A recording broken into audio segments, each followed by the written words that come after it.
सत्यनारायण प्रसादाचा शिरा घरी बनवायचा असेल तर हा व्हिडिओ जरूर पहा।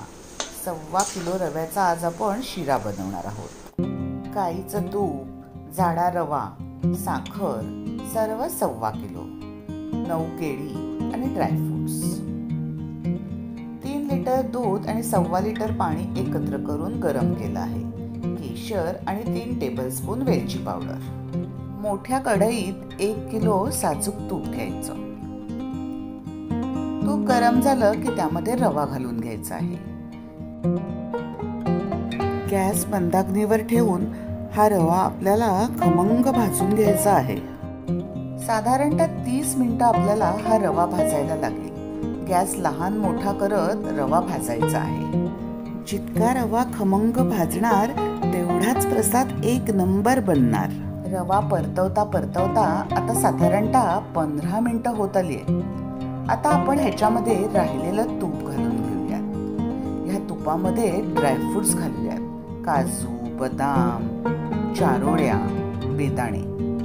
हे सर्व आता आपण रव्याबरोबर अजून 4 ते 5 मिनिटं परतवून घेऊयात।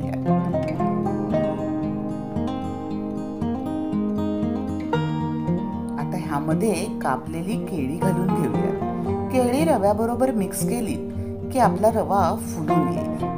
मनासारखा गुलाबी रंग येईपर्यंत रवा आता आपल्याला परतवत राहायचा आहे। घरभर सुवास दरवळायला लागला आहे। आता रव्यामध्ये गरम केलेलं दूध आणि पाणी घालून घ्यायचंय। हातावर वाफ येणार नाही ह्याची काळजी घ्यायची। सर्व व्यवस्थित आता आपण घाटून घेऊया। केशराचं दूध घालून घ्यायचंय। मिक्स करता करता रवा घट्ट होईल। आता आपण 5 मिनिटं मंदाग्नीवर वाफेवर ठेवूया। वाह, मस्त वाफ आली आहे। रवा आता मोकळा करून घेऊया। त्यामध्ये साखर घालूया, चिमूटभर मीठ घालून हे सर्व व्यवस्थित आता आपल्याला ढवळून घ्यायचं आहे। रवा गरम असल्यामुळे साखर लवकर मिक्स होईल। वेलची पावडर घालूया, तुळशीची पानं घालून परत एकदा सर्व आपल्याला व्यवस्थित एकत्र करून घ्यायचंय। घरभर सुवास आणि प्रसन्न वातावरण तयार झाले। आता मंदाग्नीवर 5 मिनिटं परत वाफ आणूया। वा, किती सुंदर रंगाचा मऊसूर शिरा तयार झालाय।